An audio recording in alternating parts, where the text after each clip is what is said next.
কোরআন অনেক মুসলমান এখনো কোরআন হাতে করি।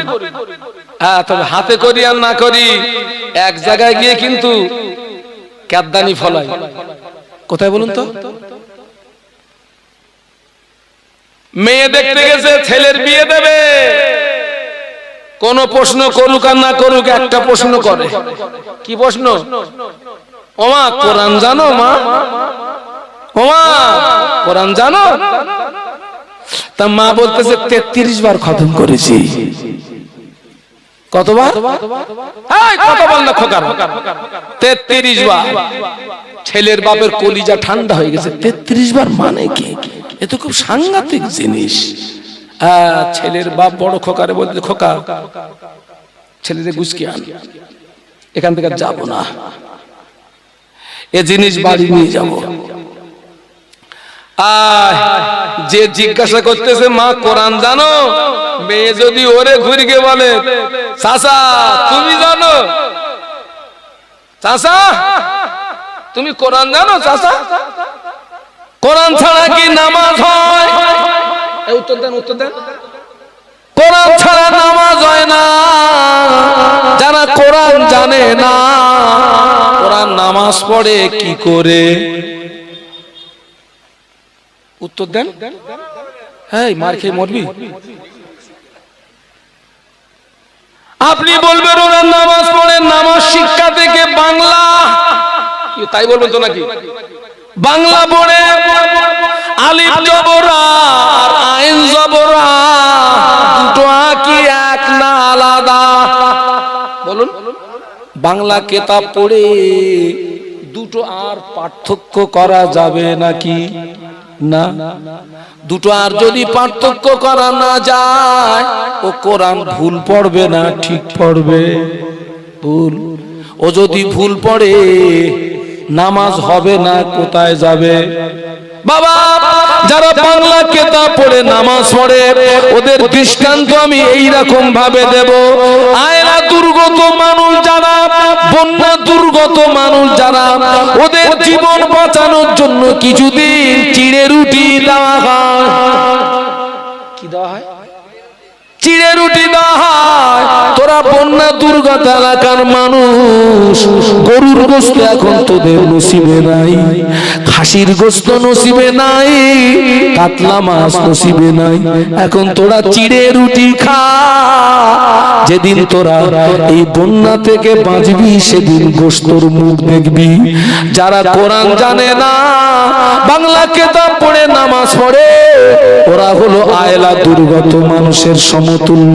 কোরআন জানেন না, বাংলা কিতাব পড়ে নামাজ পড়ছেন, তবে এর ভিতরে আপনি কোরআনটাকে শিখুন, কোরআনটাকে শিখুন। এখনো অনেকে সুবহানাল্লাহ দিয়ে নামাজ পড়ে, সুবহানাল্লাহ দিয়ে নামাজ চলে ততদিন ধারাবাহিকতার সঙ্গে দোয়া দরুদ মাসলা মাসাইল শিখতে সময় লাগে যতদিন। আমার কথা বুঝতে পারছেন নাকি? কোন কথা বলতে এ পর্যন্ত এসেছি? সব নামাজ পড়ে, কোনটা পড়ে না? না, নফল। ও আমার মায়েরা, আবু দাউদ শরীফের রিওয়ায়েতে দেখেছি কিয়ামতের ময়দানে আল্লাহ পাক আগে বান্দার নামাজের হিসাব নেবেন। কিসের হিসাব? আগে আগে নামাজ। কোন বান্দা কোন কারণ বশত জীবনের ফরজ নামাজ যদি কাজা থাকে, ফরজ নামাজ যদি কাজা থাকে, নফল নামাজ যদি পড়া থাকে, আল্লাহ পাক কিয়ামতের ময়দানে ওই নফল নামাজটা দিয়ে আমার আল্লাহ ফরজের কাজাটাকে পূর্ণ করে দেবে। একটু মহব্বতে বলা যাবে না? তাই বলে যেন অজানা আবার ঘুরিয়ে ধরেন না। এর নাম ঘাসা, অত সহজ না বাবা। বলে হুজুর তাহলে যারাই সারা বছরে ফরজ নামাজ কালাম পড়ে না, তবে সবে বরাতের রাতে মসজিদে সাফ হয় না, হয় না? হ্যাঁ, ওটা কি নামাজ? নফল নামাজ। এসে বলতেছে হুজুর নিয়ত বলে দেন আজ লাগবো। হ্যাঁ এসে বলতেছে হুজুর আজকে কি বলে দেন, হুজুর নিয়ত বলে দেন লাগবো। হ্যাঁ নিয়ত বলে দে, সামনে আমরা তো ইমাম সামনে থাকি, আল্লাহ দেখি পেছনে গুপগাপ শব্দ হচ্ছে, তারপর ফুরন টান টানতেছে, ফুরন টান টানতেছে। ও নামাজ হবে, ও কি করতেছিস? ওইরকম গুপগাপ মারিসনি, ইতমিনানের সঙ্গে 2 রাকাত পড়ে বাড়ি যা।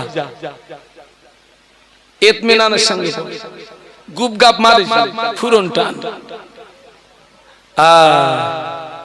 ও আমার মায়েরা, আর একটা কথা বলে যাচ্ছি, জুমার দিনে টোটাল নামাজের পরে আখিরি একটা দোয়া হয়। আপনাদের মসজিদে হয়? যদি হয় তাহলে দুটো কথা বলবো, না হয় তাহলে বলবো। ওই দেখো কথা বলে না। আপনাদের মসজিদের টোটাল নামাজের পরে কি কোনো দোয়া হয়? ছাড়ুন, তাহলে একবার দরুদ শরীফ পড়েন, আল্লাহুম্মা, একটু জোরে জোরে পড়েন। আপনারা চাঙ্গা হলে আল্লাহ চাইলে আমি চাঙ্গা হব। আমি আজকের 5 দিন অসুস্থ, 5 দিন জ্বর সর্দি কাশি। ওয়ালা আলে সাইয়্যিদিনা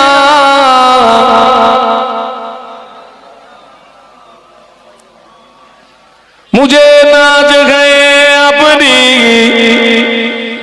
खुशकिस्मती पर, मेरे हाथ में गए दामने मुस्तफा की, नगम गए भुअर का न तूफा का परोआ, मैं डूबूंगा फिर भी किनारा करूंगा। अल्लाहुम्मा, चलो बाबा बाबा बाबा बाबा।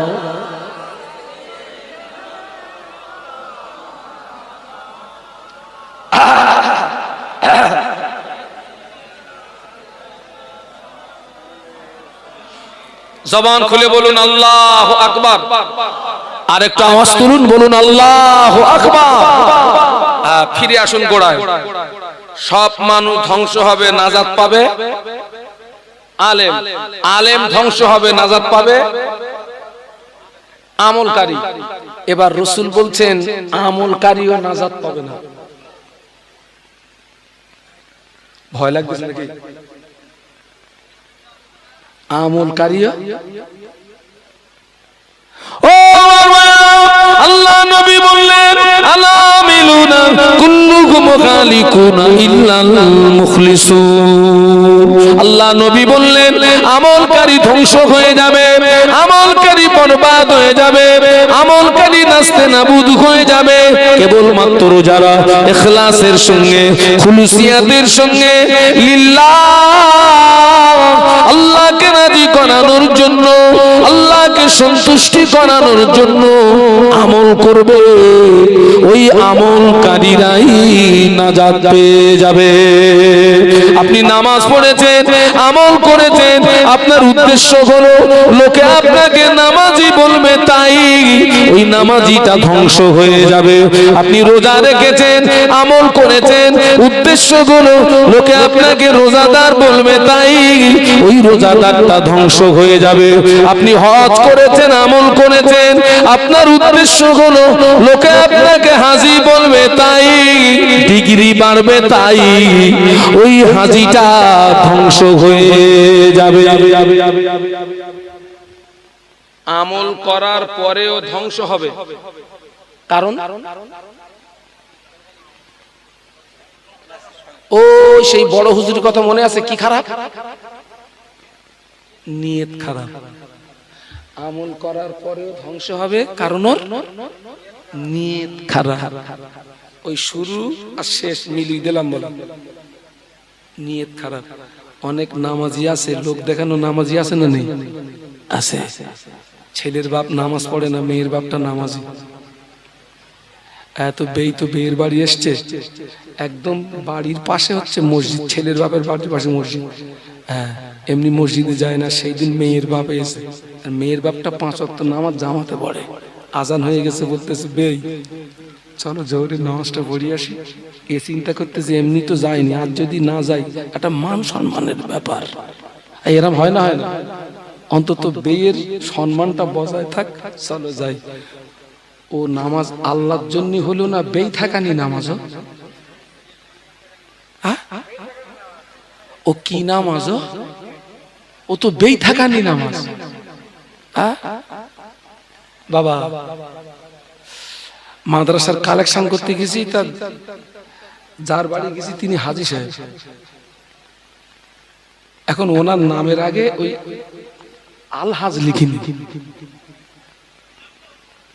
তার রেগে ফায়ার হয়ে গেছে, বলতেছে আমি টাটকা হজ করে ফিরেছি, টাটকা, এখনো গায়ে গন্ধ, হজের গন্ধ। ও হজ হবে, ও তো ডিগ্রি বানাতে গেল। সব হাজির হজ কবুল হয় না। এই হাজির বিরুদ্ধে কথা বলতে গেলে কিন্তু আমারও লাগে, আমি ডবল হাজি বলেছি না। সব হাজির হজ কবুল হয় না বাবাজি। প্রতিটা হাজিকে মিনার ময়দানে 3টে জায়গায় পাথর মারতে হয়। কটা জায়গা একটু জোরে বলে? বড় শয়তান, মেজো শয়তান, ছোট শয়তান, মূলত ওখানে শয়তান বাধা নেই। অনেকে বলে মক্কায় শয়তান বাধা, ওখানে শয়তান বাধা নাই। ব্যাকগ্রাউন্ডের ইতিহাস হলো আল্লাহ নবী ইব্রাহিম খলিলুল্লাহ বেটা ইসমাইলকে যখন মিনার ময়দানে কুরবানি করতে নিয়ে যাচ্ছিলেন, ওই 3টে জায়গায় ইবলিস ধোঁকা দিয়েছিল।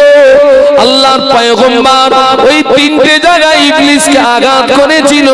ওই জন্য হাজীদেরকে 3টে জায়গায় পাথর মারতে হয়।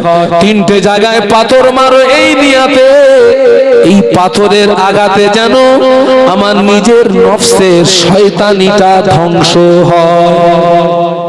এই কথা বুঝতে পারছেন না? হাজীকে পাথর মারতে হবে কোন নিয়তে? এই পাথরের আঘাতে যেন আমার নিজের নফসের শয়তানি কি হয়? ধ্বংস হয়।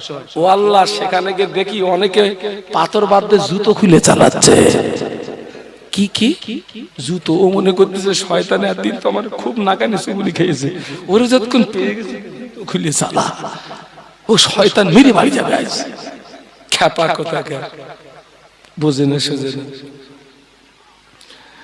এক একটা প্লেয়ারের গোড়ায় 21টা করে পাথর মারতে হয়।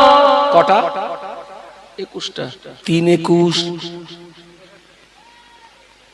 এ মার কি মরবে দিতে? তুই বলতিস কেন? সব এনাদের একটু বলতি দে, মাইক খুলে মারবো। ও আমার ভাইরা, এক একটা প্লেয়ারের গোড়ায় 21টা করে পাথর মারতে হয়। লক্ষ লক্ষ হাজি পাথর মারে। ওই মারা পাথর সৌদি পুলিশ প্রশাসনের তুলে নিয়ে যাওয়ার অনুমতি নাই, তুলে নিয়ে যাওয়া হুকুম নাই।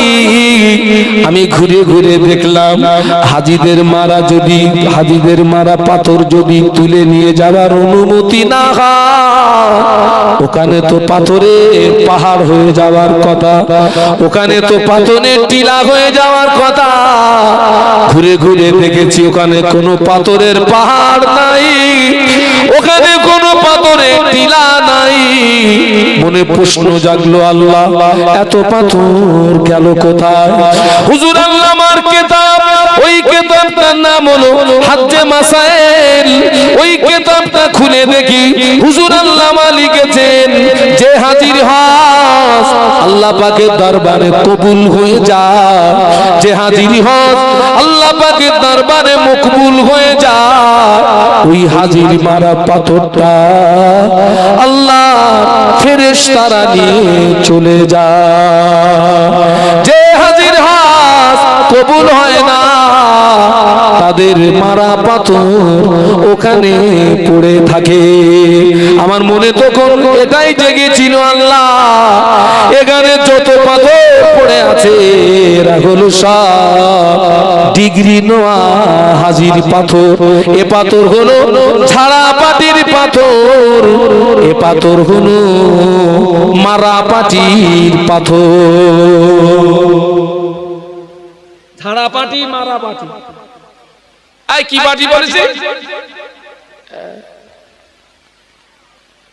হজ নিয়ে এখন বিশাল ব্যবসা হচ্ছে বাবা। হজে খরচ 5 লাখ, বুনির ফারাজ মেরেছে 10 লাখ। হজও হবে, গোনাও মাফ হবে, 5 লাখ লাভ হবে। গোনা মাফ হবে কি করে? ওই যে কাবা শরীফের একটা কোণে একটা পাথর লাগানো আছে, কি নাম? হাজরা। ওতে চুমু দিলে জীবনের গোনা মাফ হয়ে যায়। জোরে বলো। এ খোকা, ওতে সব গোনা মাফ হয় না বাবা। নামাজ ছেড়ে দিয়েছো, আল্লাহ চাইলে চুমু দিলে ওই গোনাটা মাফ হতে পারে। রমজানের রোজা ছেড়ে দিয়েছো, চুমা দিলে আল্লাহ চাইলে ওই গোনাটা মাফ হতে পারে। ঝাড়ার গোনা চুমুতে মাফ হয় না, মারার গোনা চুমুতে মাফ হয় না।